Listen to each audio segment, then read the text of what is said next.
Malegaon police स्टेशनच्या हद्दीत घरफोडी आणि दुकानफोडी करणाऱ्या गुन्हेगारांविरुद्ध पोलिसांनी मोठी आणि धडक कारवाई केली आहे। या कारवाईत पोलिसांनी 2 संशयित आरोपींना ताब्यात घेतले असून त्यांच्याकडून तब्बल 12,20,770 रुपयांचा मुद्देमाल जप्त केला आहे। पांगरी कुटे बस स्थानकाजवळ असलेल्या महाराष्ट्र मोटर वाइंडिंग या दुकानाचे कुलूप तोडून चोरट्यांनी आत प्रवेश केला होता आणि दुकानातील साहित्य चोरून नेले होते। या प्रकरणी फिर्यादी गजानन हरिभाऊ कुटे यांच्या तक्रारीवरून मालेगाव पोलीस ठाण्यात अपराध क्रमांक 531/2026 कलम 305A 331/4 भारतीय नागरिक सुरक्षा संहिता अन्वये गुन्हा नोंदवण्यात आला होता। गुन्ह्याचे गांभीर्य लक्षात घेऊन पोलिसांनी तातडीने तपास सुरू केला।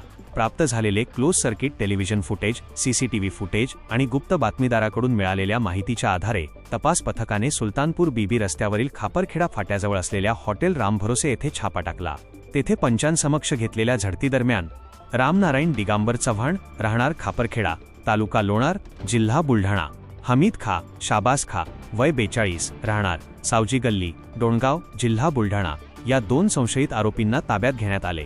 आरोपींच्या ताब्यातून विनापरवाना गॅस सिलेंडर, किराणा सामान, क्लोज सर्किट टेलिव्हिजन, सीसीटीव्ही कॅमेरे, डिजिटल व्हिडिओ रेकॉर्डर, DVR, चोरी करण्यासाठी लागणारे साहित्य, हॉटेल धाब्यावरील भांडे, कॉपर वायर, पाण्याच्या मोटर पंप, बॅटरी आणि गुन्ह्यात वापरलेली इनोव्हा कार असा एकूण 12,20,770 रुपयांचा माल जप्त करण्यात आला आहे। सदर यशस्वी कारवाई मालेगावचे पोलीस निरीक्षक राजेश खेरडे, तपास अधिकारी पोलीस अंमलदार सचिन कल्ले, बकल नंबर 910 व त्यांच्या सहकाऱ्यांनी केली आहे।